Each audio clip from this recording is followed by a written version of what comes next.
kan dong zar Friday ya kan President US President Biden ni American achouza pi budget kha let mat a thut chu American achouza pi budget kha 1.2 trillion dollar ti sirwa kami chunga khan NDAA in kum thong ni le kum kul le ni a anrak pass changmi Burma Act chung Burma Act hepe tla in tangka pek ding zong kha ma budget a chun atel chun Burma Act cha kum thong ni le kum kul le li tu kum tangka American chauza ni tangka Bomhnak pek ding mi chu dollar million za khat le kul le khat si ti kha ase a detail te na chu pu zo tum hung ni khan chim sel a fiang de lai ti ka zoom zai zong a si a kan ram cha chun democracy nga nak ding da mi pi le ni tai nak kan nga ding cha thong pang tha ngai si good news bak si ti kha ka chim kho tok si se lo ka lom se atha tuk ma cha kan bo lang mang mi sala atak kan atling ting ha mo o kan ti kan na bai a sei pa zapi cha kan na bai a sei na te in tam tling lo zong an ha mo ti zong khe dau zong khe kan ngei pa chu liwa hi ban tuk awan si cha thong pang tha ngai sala President Biden ni assign chang ko mi chu pu zo tum hung van in hal ning lo ma cha IT chia bak ko chang ti na asala araw lai mo ma cha chun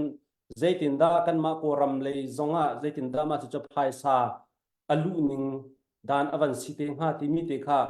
nang ma ni update nang kan van tu pa in khan ma chu kan van hal chi du pa ta Dr. Roding ani chimban to khan US dollar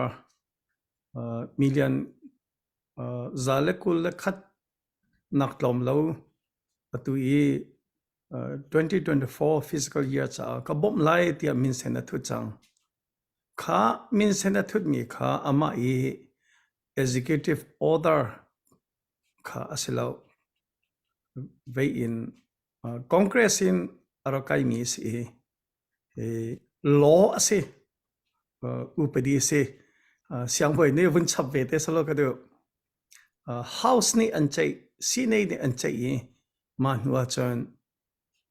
Senate le House Congress pak ni bichana kan to ami kasi manhua president ni min sign min kha atun hu akan phung a khaser ase khabak kha chu khoi ka kuda umlai ti akhan chun State Department le USAID kuda maka khan afyang ko jang ama belte ke kha choboi chonga ko he adumi babo second bantu kar kalau ti phun chu sing halo fel fight in sokwe cha haulai kha apek low asia khanchon kan ma zong nei hin atu kem chin associate mer ne sokane timla ama belte atu na ka halmi kha apek low ti kha kani chu kan doi ko lai tu he zitin da nan mani nan doi kho theng kan ti la doi kho bak State Department apek lo USAID ni apek lo de kan doi la kha adoi tu kha atui houses asina committee anum committee sina khan hey State Department na President Biden mi de thu chang mi nanwa house bag ne pek ning nen ti chang mi Senate bag ne na tlak chang mi pi tu ape hitiang ape he pe lo hi te kha kan doi bak lai min da thu chang mi sama belte asok zia kathiam nga professional tatakin to ka he atu ka tiban to kan second rakla cheu di kan ma lai lang lei khaban to ka sing halo he ke sulam nge nga in sok cheu kha how pun ka si afiam ko president min sena thu chang chuda afiam ko